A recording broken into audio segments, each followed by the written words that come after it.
Amen. Praise God. Palapak naman po yung mga pinagpala. Na-feel nyo ba yung presence ni Lord? Daily, di ba? Pero kanina, di ba, every time na nagpupunta tayo rito, sabi nga ni Ate Luisa, favorite day, Sunday. Sino pa ba yung mga Sunday ang favorite day? Amen. Praise God. Bakit? Walang pasok no? Pero hindi kasi, bonus po yung walang pasok. But praise God kasi nakakapagsama-sama po tayo rito. Amen? Actually, ako po may pasok ng Sunday, but praise God kasi binigay niya yung half day po para sa atin. Amen. So, praise God. And it's really still overwhelming every time po na tumatayo kami dito sa harap. Overwhelming sa joy, sa love, excitement, and nandun pa rin yung kaba. Of course, hindi po, hindi po nawawala yon. But praise God because only by His grace sustains us every day, especially when we come to His throne of grace. Amen? So, today will be the last Sunday of August. So, we are coming on the season finale of our team. Nabitin po ba kayo? Bitin? Bitin? Dapat magkaroon ng ng part 3 para may mga additional na po tayong emotions, di ba po? Actually, meron tayong hindi mahagip, pero si Inuwi yun eh. Si Inuwi kasi procrastination, kaya next time na lang. Di ba? So, siya yung hindi po inabot, pero okay lang kasi I'm sure the Lord will give us new teams daily and mapag-uusapan po natin yung ating mga emotion. Medyo exciting di ba? Kasi lahat tayo relate, di ba? Lahat tayo relate, lahat tayo may kanya-kanyang yung significant sa atin. Amen? So, today, pakikilala ko sa inyo yung last. But not the least, actually siya yung pinakamalaki dito Kanina nga may kapatid tayo kakulay Malaki din. Kakulay niya, yan po, pakilala ko siya. Ay, hindi pa pala. Tama nakalimutan ni Kuya Chris, pasensya na umiidad. Eto pala, nagulat ako kanina, binanggit ito kanina ng ating song leader, si Lily Almalbis po. Dineclare niya yan kanina. Iisa talaga yung ating iisa yung ating spirit. And here, kaya tayo, yung emotions po, galing po yan kay Lord. Dahil tao ka. Di ba? Kung may emosyon ka, tao ka. Pag wala kang emosyon, tao ka pa rin. Kayo naman. Kumbaga yung mga emotions natin, it is given to us as a gift, as a grace. But dahil nasa fallen estate tayo, here we go, sabi po dyan, here on earth, you will have many trials and sorrows. But ito po yung good news. Sabi ni Lord, but take heart because I have overcome the world. Amen?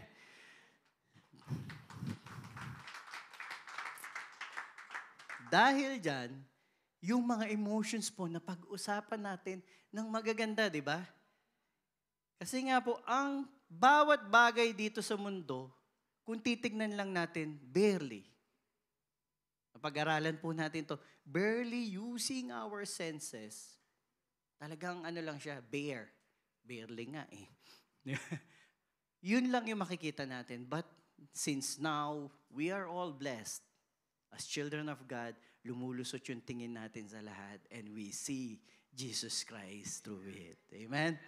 So let's continue. Ito na po yung ating pag-uusapan ngayon. Yan yung mga nakaraan natin, di ba? Sino nakakaalala kay Joy? Si Fear. Sino yung mga fearful dati na ngayon fearless na?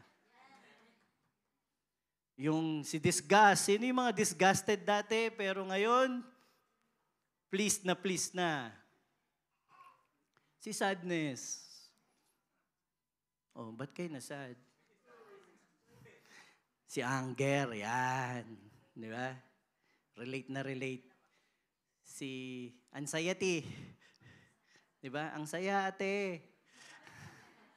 Anxiety. And last week, yung cute na si NB, favorite ko siya. Ang cute talaga. Kamukha nung nagsalita last week eh. Hawig sila. Pati gupit, di ba? Kaya ganyan. But now, yun siya sa dulo. Nahiya eh. He's embarrassed to go out. Di ba? Embarrassment. Siya po yung, ang laki niya, di ba? Ba't siya malaki? Sa akin lang to hindi ko napanood yung movie. Pero kasi sa tingin ko, kaya siya malaki dyan. In all of us, this is one of the biggest emotions that we have. Because lahat yan, pag nasobrahan ka sa anger, mauwi ka dyan. Halos lahat related sa kanya.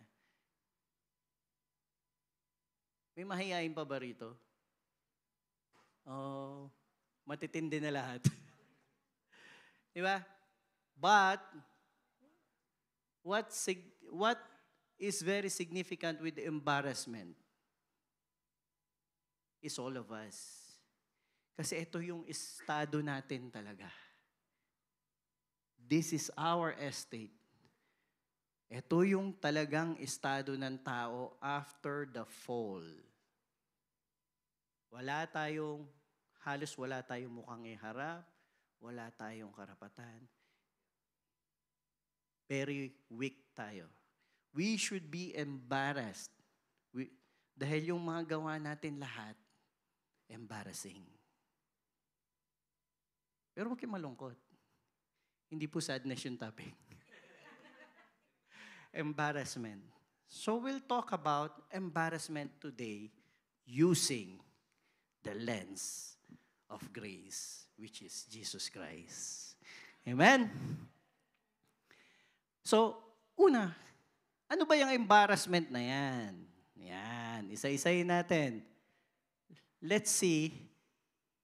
Kanina nga pala, naka-jacket ako, masama yung paramdam ko, giniginaw ako. Nung maalala ko, si embarrassment, naka-jacket na gray. Hinubad ko na po.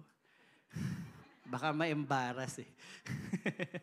So, let's see. Embarrassment, sabi dito, embarrassment or awkwardness. Sabihin nyo nga, awkward!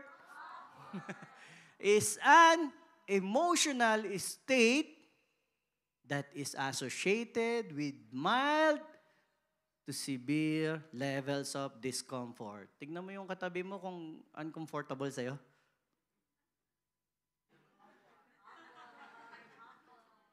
Uncomfortable ba?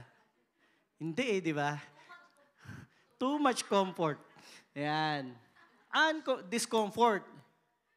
And which usually experience when someone commits or thinks of a socially unacceptable or frowned upon act that is witnessed by or revealed by others. Ito yung socially unacceptable, no? Madalas po kasi, kaya tayo na-embarrass. Naalala ko yung mga kids, yung dating nag-perform sila dito, paglabas, lahat sabi, it's so embarrassing. Sabi ng mga kids natin. Sabi kong ganun nung bata ako, hindi ko alam sabihin yun. Yun ba meaning ng embarrassing? Pero sila talaga, it's embarrassing. Parang, they are doing something na parang they don't usually do. Or maybe in their terms, or sa pananaw nila, doing something in front of everybody, which is for us fun, na-entertain tayo, pero sa kanila embarrassing. So nagigets nyo? Ganun yung embarrassment. Na-embarrass tayo kasi, una sa lahat, pananaw natin yun. Internal. So socially, yan, unacceptable. So, meron pa ba sa ating ganun? Of course, yes. Everybody. Lahat naman tayo ganyan. Hindi naman pwede rin na, di ba? Parang sobrang kapal ng mukha naman natin, di ba? Hindi, ano yun eh. It's our natural gift. Di ba? Ito. Yan yung mga katulad niyan. Ano yung mga embarrassing? Minsan nangyayari yan, di ba? Uy, nakain na. Tapos biglang, sabi ni Pastor, let's pray. Lulunok mo na. Para hindi makita, di ba? Nakasubo na eh. Pero it's okay. Pero di ba, style lang mga embarrassing moment natin. Di ba? So, nakaka-relate ba yung iba dyan? O minsan sa bahay, di ba? Pagka sa bahay kasi minsan na yun nga, yung discomfort, wala tayong discomfort sa bahay, talagang komportable tayo eh. Nauna yung subo. Hindi napaalalahanan tayo, minsan yung anak mo, no, yung bata, yung magsasabi, aren't we gonna say grace? Di ba? Embarrassing. Ito yung kasunod, marami makaka-relate dito.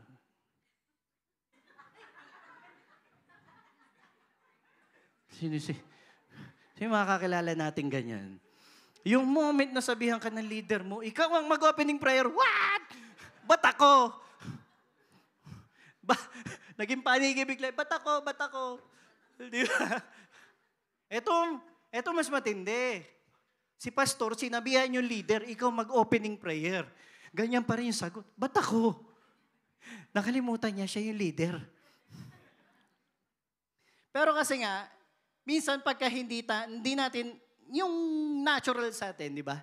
We feel embarrassing. But it's not an embarrassing moment, but on our feeling, it is like embarrassing para sa atin. Kaya, ang solusyon dyan, mag-practice ka. Di ba? Mag-practice ka mag-prayer before meal, at saka mag-practice ka mag-opening prayer. Amen? So, okay ba tayo dyan?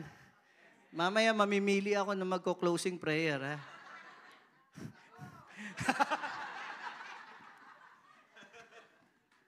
Amen. Praise God. So let's continue. Ano ulit? Ano pa ba yung embarrassment? Embarrassment is a painful but important emotional state. Wow. Painful pala. Diba? Most researchers believe that the purpose, take note, mga kapatid, sa embarrassment may purpose, oh. Mas may purpose ka kay Lord. Of embarrassment is to make people feel badly about their social or personal mistakes as a form of internal or societal mga kapatid, hindi suicidal. Societal feedback. Alam niyo yung feedback, naalala ko, nag-strike sa akin yung feedback na yan. Sa automotive po ako, no? Alam niyo kaya may warranty pala yung sasakyan. Yung warranty ng sasakyan is to gather feedbacks. Dahil wala pong kinreate dito sa mundo na perfect, except ikaw. Dahil ang creator mo, perfect. Dahil created ka in the image of God. Amen? Amen naman. Parang ayaw nyo maniwala. Yung warranty, may warranty ka rin. Yung warranty is yung gathering information ng mga failures, ng mga palpak ng sasakyan. I'm talking in general. It's not limited only to automotive, but it's in everything. Warranty serves as a feedback, as a data collector kung ano yung mga palpak nila. Ngayon, sa kotse, pag nakita nila yung isang parts ng kotse na yon, ang daming feedback, may limit yan. May numbers ng feedback. Nakaabot dun sa quota ng numbers of feedback, so they have to recall. Kailangan nilang mag-recreate ng bago, yung modified, yung hindi na mag-fail yung part na yon, and then they recall the vehicles to come to the service center para palitan. Mga kapatid, may warranty ka rin. Kaya tayo nandito sa church every Sunday because yun yung recall natin. Amen? We see our feedbacks daily. We see our feedbacks weekly. And we come to the dealership as a maintenance. Yung kotse kailangan na maintenance. Kaya tayo nagmi-meet ng Sundays, it's not to give something to the Lord, but to take something from the Lord which can correct our problem.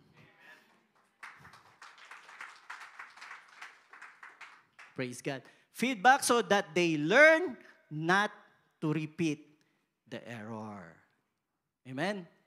So, may channels, di ba? May purpose embarrassment. So, kung napahiya ka na dati, umulitin. Pero kung napahiya ka na dati, wag mong tignan yung kakahiyan. Ang tignan mo yung lesson learned. Amen? So, feedback yun. Di ba? For example, alam mo, galing-galing mo pala kumanta no? Tapos na-invite ka sa GLC, kantahan. Kumanta si Almira. Sumunod si Teacher Jang. Si Lily Almalbis. Wala na. Gagawin mo na lang, magagano ka na lang. Yung gano'n na lang. Hindi ka nakakanta. But, because embarrassment is not all negative. There are some embarrassment na nahihiya ka lang. And today, we will learn to study embarrassment nang hindi tayo masyadong mahihayin. We will be confident in a way, positively, and in a grace way. Amen?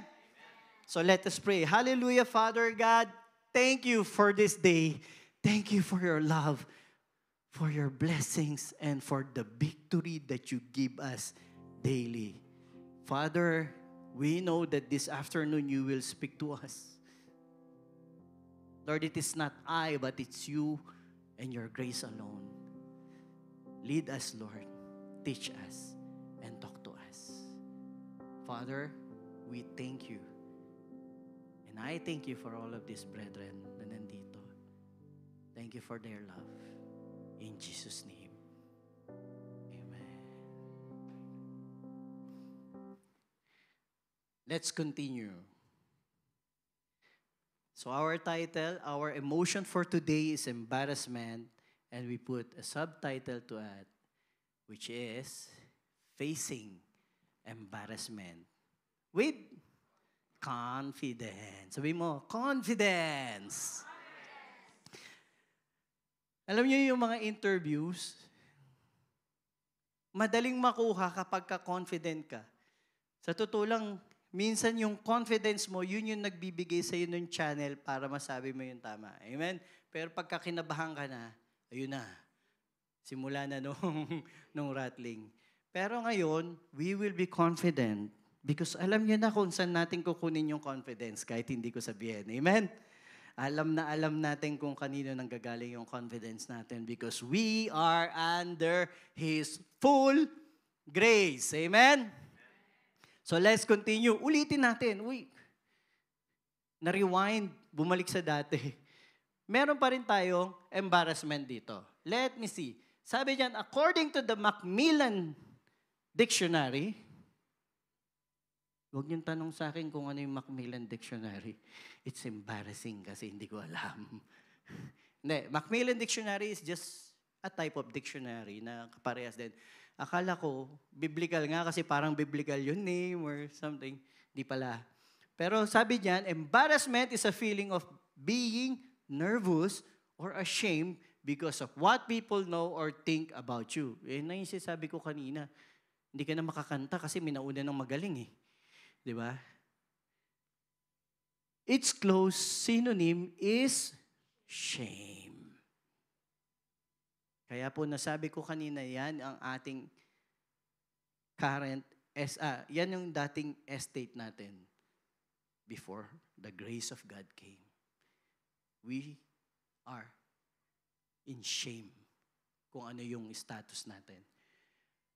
The feeling of embarrassment is common to humans. So yan, pag hindi ka na-embarrass, hindi ka human.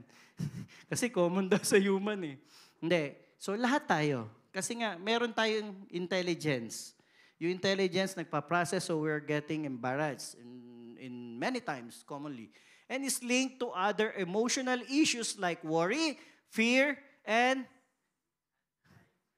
sumali si tropa nyo, si anxiety. Hindi naman saan makakita ang anxiety na parang ansaya. Hindi naman siya anxiety, no? Pero magkakasama pala sila. Particularly, social anxiety. Yun, social. Kasi yung anxiety self, ito yung parang nasa group ka. Nahiya ka palagi. Doon sumusumpong sa embarrassment. Okay? And embarrassment, sabi diyan, not unlike shame, hindi niya sinabi not shame or unlike shame, but not unlike shame. Talagang iisa sila. Parehas. Frequently occurs when you worry too much, this is too much, my friend, about what others think of you. One way to ease these fears is to focus less on yourself and more on others. Ano ibig sabihin yan? Pagtripan na lang natin yung iba para hindi ako yung kahihaya. Hindi. You have to focus more on others. So let's see, ano ba yung others dyan? Ano yung tutukoy na others? Focusing on others means, Bible scholars, sabi sa anak kayo, renewing of mind. Huwag na natin pagkaisip-isipin or balik-balikan yung embarrassing moments natin kasi talagang mumultuin tayo nun eh. Dadalin tayo nun eh. And it will only make you, yun nga, yung confidence mo tatamaan. So, magiging less confident ka. Hindi ka na masyadong, naapektuhan ng productivity kapag ka less confident ka. Diba? For example, yung mga trabaho natin, yung alam mo na, kayang-kaya mo nang gawin yun kahit naka-blindfold eh. Diba? Marami sa ating mga talented dito. Those talents, they can do even blindfold. Kanina nga nag-uusap kami ni Kuya Jetro kasi yung mga musician natin, tinitignan namin. Parang naglalaro na lang. May mga kilala kasi kung musician, umahaba yung uso, ngumingiwi. Nahihirapan, lalo na sa drums. Parang naninigas, nakukumang. Dito yung drummer natin kanina, parang naglalaro lang eh. Di ba? So, yun yung sinasabi na na yung confidence mo kasi nandun dahil sanay ka na. Sanay ka na. So ngayon, pagka nawala yung confidence, doon nagkakaroon ng error ng problema. So you have to renew your mind and focus on others. Sino yung others na kailangan natin fokusan? Walang iba. Walang iba. Na-share po sa atin to last week, but it is the same. Look into Jesus, the author and finisher of our faith, who take note, the joy that was set before him, with joy, endured the cross, despising the shame, and has sat down at the right hand of the throne of God. Despising the shame. Jesus has destroyed the embarrassing moment in you. Lahat yan covered ni Lord. We have to focus on others. Alam mo kung bakit ka lagi na-embarrass? Kasi nga nakafocus ka rin naman masyado yung sa sarili mong capacity. But if you focus on the capacity and the power of the full grace of God, you can conquer everything and you will be confident. Dahil hindi na ikaw yun. Amen? Embarrassment. Paano ka ba nagkakaroon ng embarrassment?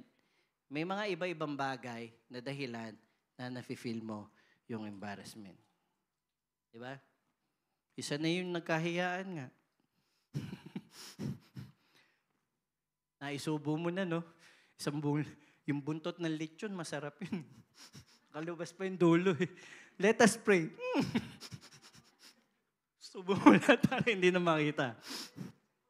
Ano-ano yung mga dahilan bakit ka na-embarrass? Maliban sa panliligaw para dun sa mga boys, di ba? Being hurt, put down, or bullied by others. Yung mga pet lovers dito, sila, Kuya Joel, makaka-relate. Yung sa animal, pag sinabing put down, di ba, ano yun? put to sleep, yung euthanasia, no? Dito hindi naman. Hindi naman. Pero parang ganun din kasi kapag hiniya ka ng iba, halos parang gusto mo na magtago sa loob ng tambucho, di ba? Or kung saan. Being hurt, put down, or bullied by others. Amen? Meron ba mga nabubuli dito? Buti na lang kami ni Pastor Chis nung bata kami yung bully. Kaya hindi namin na-feel masyado yung nabully, pero kami yung nambubuli. Pero ngayon, nabully na ba namin kayo ni Pastor Cheese? May nabully na ba kami rito? Wala pa naman, Mamaya po. Hindi. Yung nabubuli, di ba? So, two-way, ano matututunan natin dito? Huwag magpabuli, lumaban? Hindi. Ang matututunan natin dito, huwag tayo mambuli ng iba. Meron namang fun na bully. Nagbubulihan tayo sa mga group chats, di ba? Okay lang yun. Okay lang yun. Kasi magkaka-close kayo. But like for something na na ang iniiwasan pala natin dito yung pagdating na doon sa personality ng tao. Kasi minsan, offensive yun. Kahit close kayo, mamaya masama na pala yung loob. So isa yan sa mga reasons why we feel embarrassed. Hindi natin titignan lahat kasi gagabihin tayo. So, briefly lang. Talking about self or secrets. Ito, yung mga self and secrets. Meron ba dito walang secret? Sino dito walang secret? Or wag tayo lumayo. Secret. Mas mahirap dyan, di ba? Gusto nyo ba pag-usapan natin dito yung mga kasalanan nyo? Ay, tawagin kita. Pag nasa bahay ka nung ginagawa mo, yung na-post mo sa Facebook, di ko gusto yun. Illegal yung pangit yun, hindi yung maganda. Do you feel good?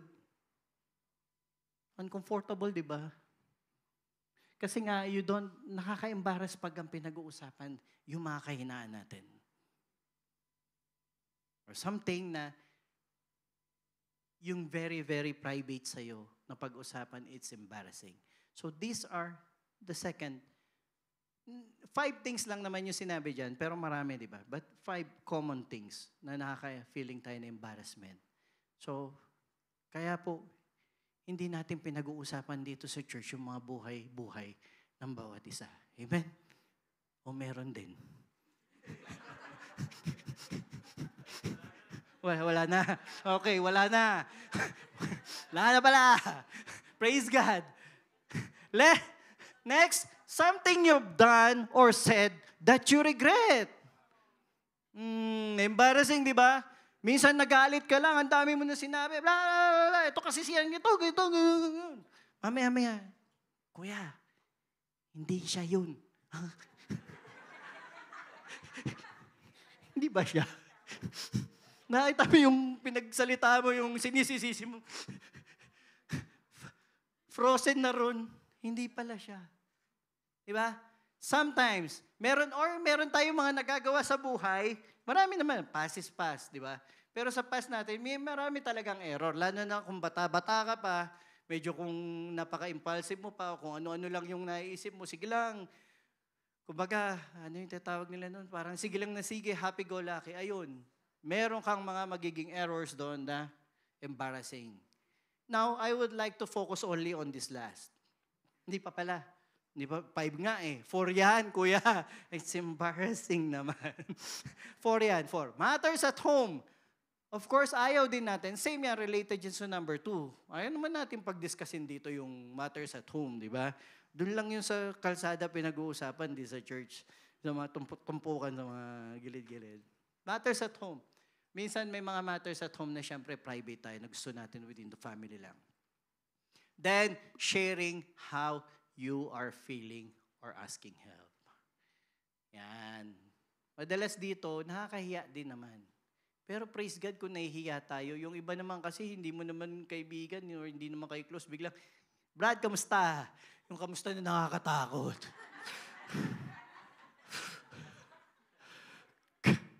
Sabi ko, unusual to. hawak ko lang yung messenger. Huwag mo i-click, hawakan mo lang para makita mo. Option yun. Di ba? Long press lang. Nangamusta bigla. O kaya ka mag-anak, di ba?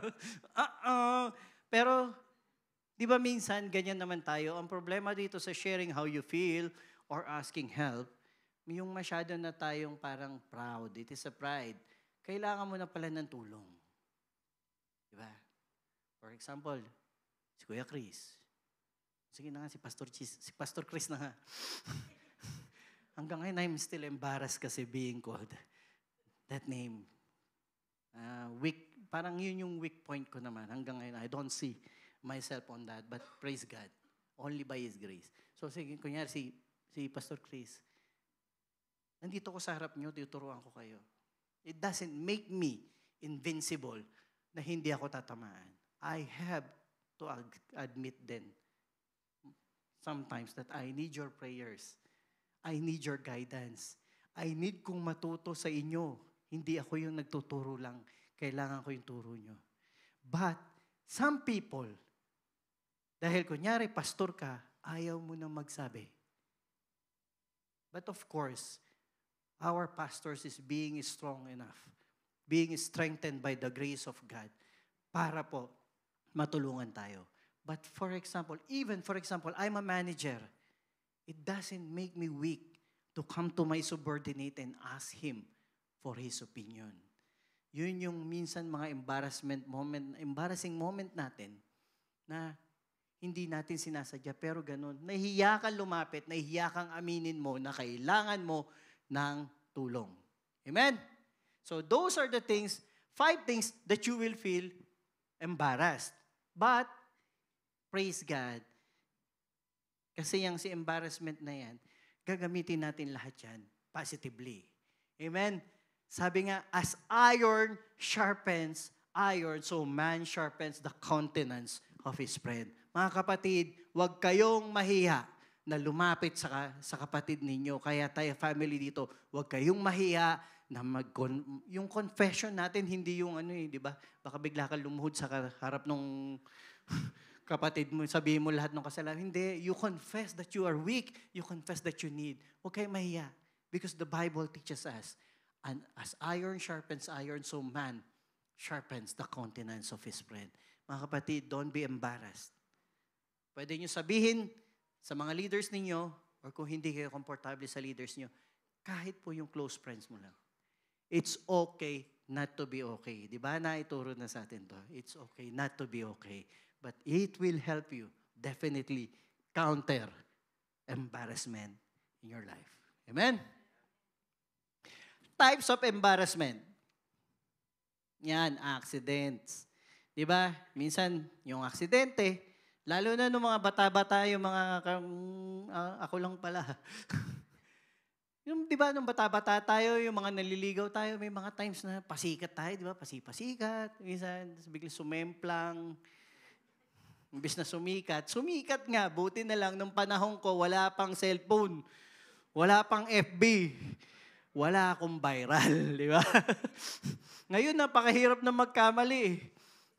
Pero yan, yung mga accidents, it keeps records. And sometimes those accidents, it haunts us. Di ba? And makes us embarrassing para sa atin. Mistakes. Yan. Yung mga mistakes, katulad din nung kanina. Nagduda ka. Di ba? Pinagalitan mo, pinagdudahan mo. Nag-isip ka na ng kung ano-ano. Ang layo na nung narating mo. Karating ka na ng EDSA Ortigas. Tapos mamaya-maya nalaman mo, hindi pala totoo. It's a mistake. But if nagpadala ka dun sa mistake na yon, that mistake will be embarrassing for you. Amen?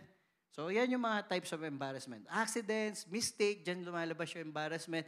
Failure to perform duty or moral obligation. I just want to focus on this point, mga kapatid. Mga kapatid, this I can relate to the church.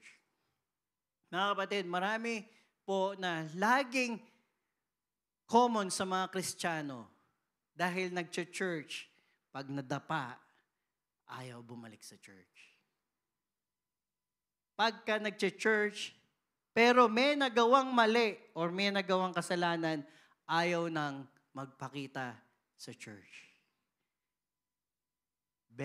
He or she is too embarrassed to go back to church dahil ang feeling niya talaga, hindi nga siya, di ba din kanina, socially acceptable. Mga kapatid, this is, kumbaga yung one of the dangers of being embarrassed. And I would like to encourage each and every one of you, in case, hindi ko sinabing gumawa kayo ng mali, anything, in case. Or yung iba, matagal na nawala. Yung iba, nayaya ng tropa, napadalas, nakita pa sa Facebook, madaming post. Ayaw nang bumalik. Kasi iniisip niya the church will judge him. Kung may kakilala kayong ganun, tapos nagja-church sa iba, sabihin niyo sa GLC, hindi kayo i-judge. Take note, we as church, even the leaders, hindi po namin trabaho na i-judge kayo. Ang trabaho lang po ng church is to embrace you and love you like Jesus did. Mga kapatid, moral obligation. Ito ang pinaka-worst na feeling ng embarrassment. It's not only on church, but even sa bahay, sa pamilya, when you think you fall short of your moral obligation, it is too embarrassing. But take note, you cannot recover alone if you don't go back. Don't go back to church. Amen? Mga kapatid, the Bible says, there is therefore now no condemnation to those who are in Christ Jesus, who do not walk according to the flesh, but according to the Spirit. Amen. Alam nyo, maraming nagkakamali dyan who do not walk according to the flesh. Yan yung madalas na nagtutulak sa tao lumabas. Yan yung madalas nagtutulak, nagbibigay ng embarrassing moments dun sa mga Kristiyano na nagkamali. Kasi sabi nga nila, makalaman ako. But what the Bible teaches us here, in the lens of grace, is according to the flesh. The flesh is you and me. That is your works. The works done by the flesh, the works done by us, and the flesh is the law. Yung mga itinuro sa law, those are done in the flesh. And if you will see, law is, kumbaga naisil yung law through the flesh itself. Alam niyo yung circumcision? Literally, that cuts the flesh. And this is who work according to the flesh, but according to the Spirit. Sino yung mga may born again spirit dito? Amen. Hindi na yan magbabago. Hindi na yan nagkakasala. Ikaw nagkakasala ka. But yung born again spirit in you will help you, will keep you, and will maintain your everlasting life. Yung binigay sa iyo ng Diyos, walang makakabawi dyan kahit ikaw. Hindi mo kayang itapon yan. Dahil yung power na binigay sa iyo ng Diyos, si Jesus Christ mismo yon, given to each and every one of us. Go back to church. Kung may mga kakilala kayo na matagal nang nasa church, tapos biglang hindi na umatin sa church, remind them, Jesus loves you. He is waiting for you. And yun ang iniintay niya. Bumalik ka. He never tell you to go away. Because you walk in the Spirit, not in the flesh. All that the Father gives me will come to me, and the one who comes to me, I will by no means cast out. Si Lord Jesus Christ ang nagsabi niyan. Ang lahat ng lumapit sa Kanya. Sinabi niya ba, lahat ng lumapit sa akin na malinis, hindi ko ikakast out. Lahat ng lumapit sa akin na walang kasalanan, hindi nagkamali, I will not cast out. Sabi niya, lahat na lumapit sa akin, I will not cast out. For I have come down from heaven not to do my own will, but the will of the Father who sent me. That of all He has given me, I should lose nothing. Ayaw ni Lord na merong malose kahit isa sa inyo, and He will be more happier if He sees you back in church. Yung mga kaibigan nyo, lahat.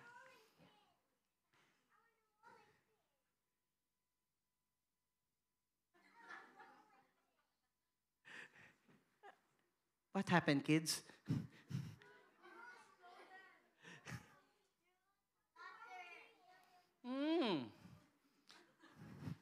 It's embarrassing. This is our topic today.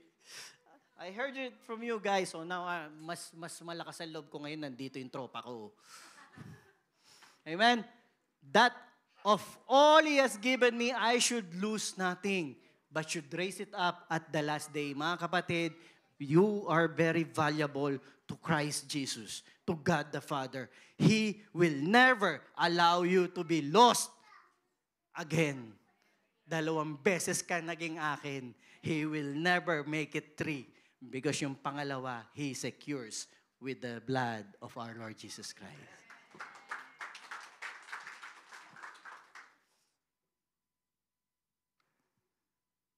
But Christ gave Himself to God for our sins as one sacrifice for, pakisabi mo, for all time. Mga kapatid, kahit anong fall short mo sa moral obligation mo, you are covered by the Lord Jesus Christ and then sat down at the place of the highest honor at God's right hand. Mga kapatid, Christ gave Himself to God for us on behalf of you. Hindi yun baliwala. Hindi anghel ang nagbayad sa'yo.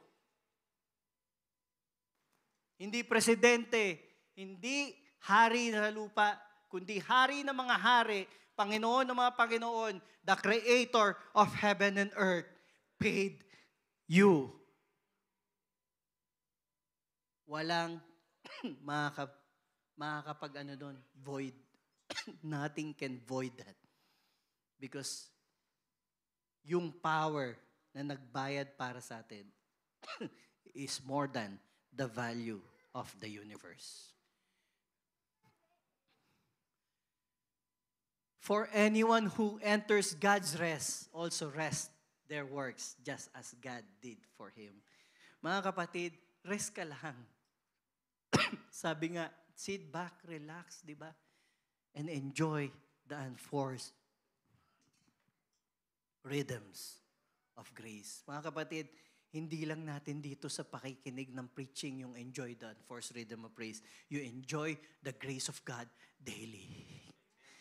If you fall short, you did not do your moral obligation, God will do it for you.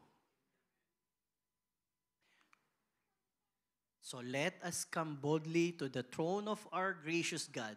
There we will receive His mercy and we will find grace, alinaw dyan, to help us when we need it the most.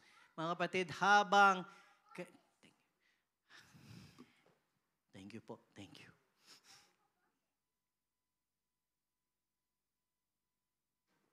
Thank you, ate. Sigaw kasi ng sigaw eh. Yan. We find grace to help us when we need it the most. Mga kapatid, kailan yung we need it the most? Yan yung nadapa ka. Yan yung akala mo nag-fail ka. Yan yung akala mo failure ka.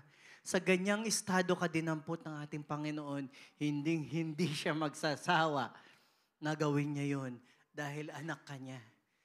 Mga kapatid, yung mga magulang dito, hindi niyo ipagpapalit yung anak niyo sa kahit ano. And kahit magawang kayo ng mali ng anak ninyo, hindi nyo itatakwil yan. Amen? And kahit anong gawin ng anak nyo, magiging iba ba yan? Yung dichoso, magiging iba. Yung angkahas, magiging iba. Yung Bernardo, magiging iba.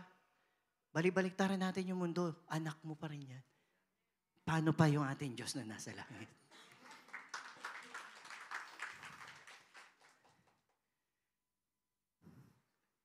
Another topic. Symptoms naman. Ano yung mga symptoms na meron tayo ng embarrassment? Synonyms pala. Di pa ako makakain eh. May lagnat ako sa totoo lang. Embarrassing naman talaga. Embarrassing naman. Oh, synonyms. Symptoms. Saan nanggaling yun? Sa mga kasinong pakiramdam ko eh. Synonyms. Ano yung mga synonyms? Yung synonyms yung kaparehas, di ba? Uneasiness. Pagka uneasy ka, hindi ka easy, di ba? Uneasiness. Tingnan mo nga kung uneasy yung katabi mo. Hindi. Easy nga eh. Uneasy.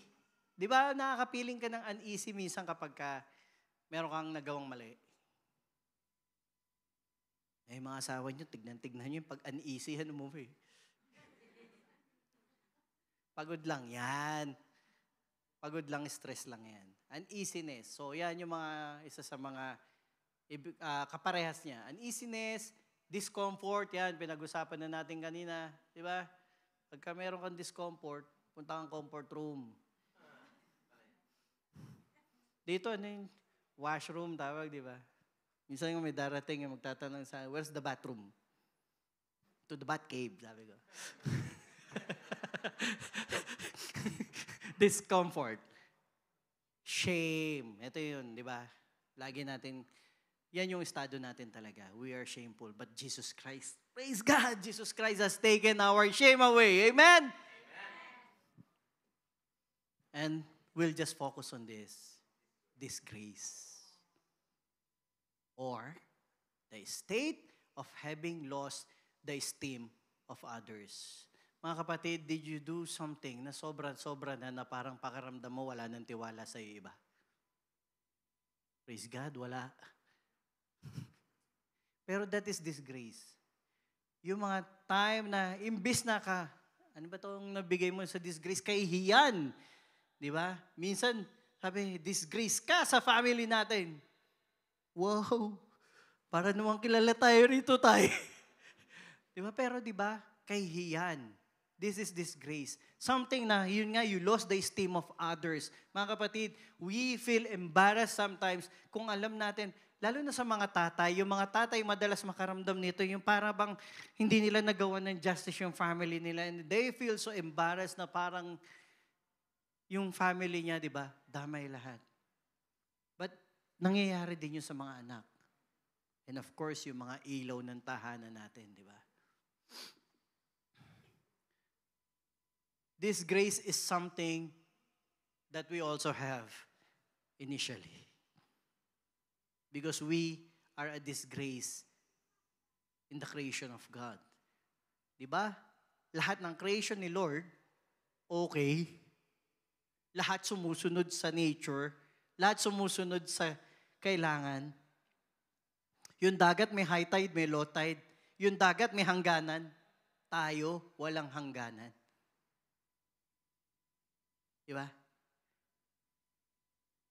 Tayo, may palpak. Pero tayo, yung pinaka-minahal ng Diyos. And nothing can disgrace you anymore because you are inside the grace of God. Tingnan niyo yung mga verses natin dito. Succeeding verses. Puntahan natin yung Genesis 2:25. Sabi diyan, and the man and his wife were both naked and were not ashamed or embarrassed. Mga kapatid, that is before the fall. Wala silang embarrassment. Kasi why? Wala silang shame. Bakit? Walang mali. Embarrassment is related to mistakes. And mistakes are related to sin. We are embarrassed when we commit sin or we commit mistakes. Ang nakakatakot nga sa mundo natin ngayon that we know is being corrupted. Nakakatakot, but it is something to look forward. Ngayon kasi, yung kahiya-hiya nung araw, pride na ngayon. Ipinagmamalaki na ngayon. Nung araw yung kahiya-hiya, yung ayaw mong makita ng tao, yun na yung pinangangalandakan ngayon. And yung morality, yung moral values, wala na. But in the original design ng tao, we are created moral. We are created shameless. Hindi si God na nagbigay sa atin ng shame, but it is us who give ourselves shame. So nung wala pa yung kasalanan, wala pa silang error. Walang embarrassment, no? Walang shame. Mga kapatid, the good news is, yan yung estado mo ngayon. You no longer have shame because Jesus has taken it away and there is no record of your sins in heaven anymore. Jesus restored you to the original estate that we are supposed to be. Sabi dyan, nung pagkatapos noon na yan, Genesis 3 na yan, 3 kasi yung fall, di ba? And that moment their eyes were opened and they suddenly felt shame at their nakedness. So they sewed fig leaves together to cover themselves. After nung error, after nung mistakes, di ba sabi nga accidents, mistake yun sa kanila, mistake. After the mistake, they immediately feel shame. Because shame come to them.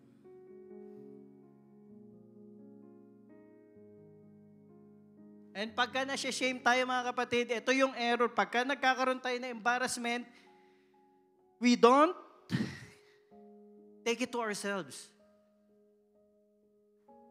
Ang isang effect, cause and effect yan, ang effect ng embarrassment, di ba pag napapaya tayo, nagtuturo tayo? Being a Christian doesn't do that anymore. When we feel embarrassed, we just go back to our Savior, Lord Jesus Christ, and ask forgiveness. And it's okay. We just go back to Him and remind ourselves that we are forgiven and we are given grace to God. Ang error ng tao ganito pag napapaya. Nagtatago sa Diyos. When the cool evening breeze were blowing, the man and his wife heard the Lord God walking about in the garden, so they hid from the Lord among the trees. Mga kapatid, yan yung pinag-uusapan natin kanina. Pagka nagkakamali tayo, nadadapa tayo, we hide. The Lord Jesus Christ, who is walking in the garden, He is Emmanuel, right? He is the God with us. The God the Father is the God Almighty. And Jesus Christ is in the form of man, even in the beginning with Adam and Eve walking there. The Lord Jesus Christ looks for Adam and Eve on their shameful estate. Mga kapatid, kung na-embarrass ka sa buhay mo nung araw, na-embarrass ka sa buhay mo ngayon, may embarrassment na nangyayari sa'yo, the Lord Jesus Christ is looking for you, wants to embrace you and saying, son, it's okay. I am here. Tago ka sa likod ko. I will take your shame away. Bigay mo sa akin. We don't answer like this, huh? And the man replied, it was the woman you gave me who gave the fruit and I ate it. Effect. Si Turo, eto maganda, sumagot si Eva. Then the Lord asked the woman, what have you done? Yung ahas eh. We stop pointing fingers because every time that we point fingers, hindi tayo makakaalis sa shame natin. It's better Ano sabi kanina? Accept, di ba? Admit your own. It is more okay.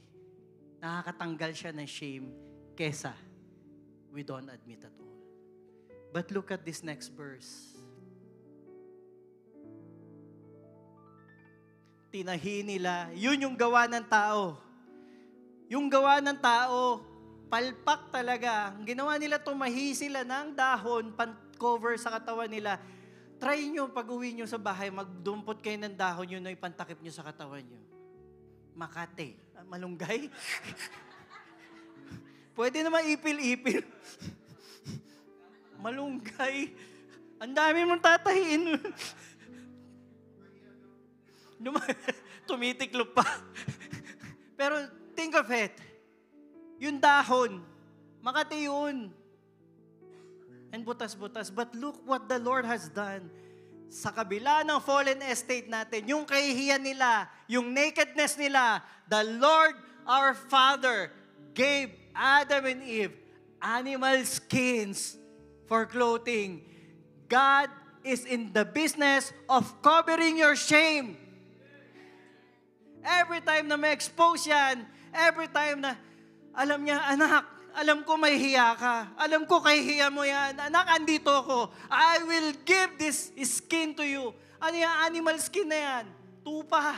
That is the Lord Jesus Christ. He covers you with Jesus Christ. So you no longer have shame.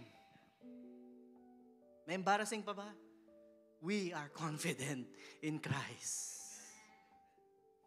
Romans says that as the scriptures tells us, anyone who trusts in Him will never be disgraced, mga kapatid. No one can take it away from you. Because God, Abba Father, has given that to us. Amen?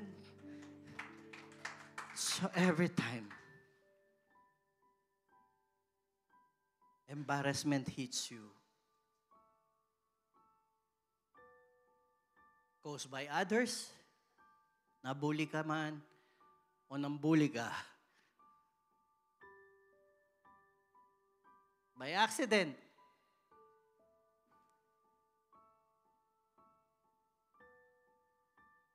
by mistakes. Ito po yung madalas. It's a mistake. And self-inflicted. Mga kapatid, these are the causes of embarrassment sa buhay natin. Every time it comes, remember this verse. The Lord promised, fear not, for I have redeemed you. I have called you by your name. You are mine.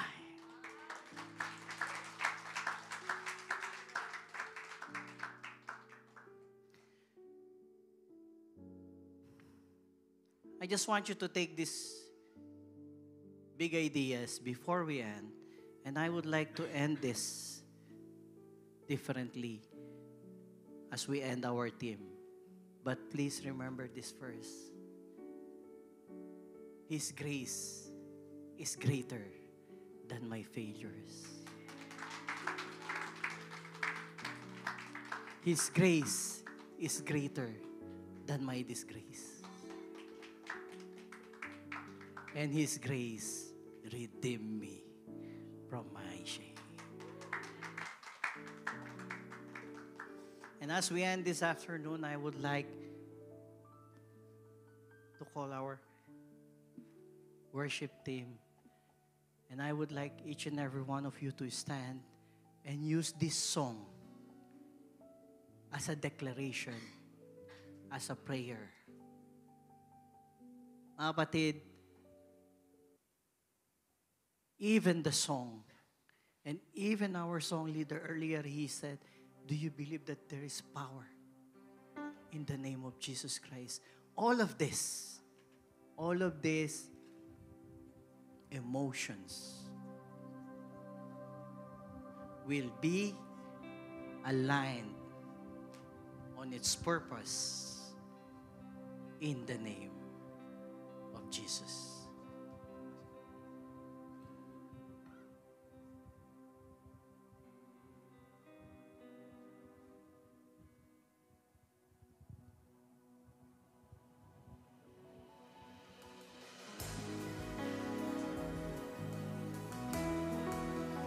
Hallelujah. Thank you, Jesus.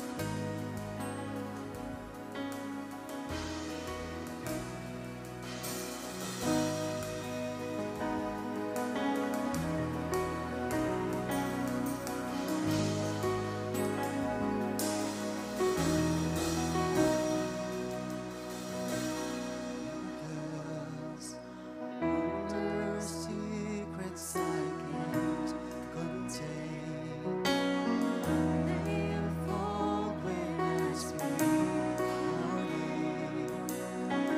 I'm in awe of your grace, oh God. All the lies, the fears, and the doubts, oh, they melt away when I call on your name, Jesus. I'm no longer afraid, oh God. I will recall. Let me request that this song be our declaration. That this song, you sing it from your heart. And everything will collapse. Kung ano man yung mga emotion mo, any emotion that you think is more significant right now, that you cannot control, and it's controlling you, give it to the name of Jesus Christ.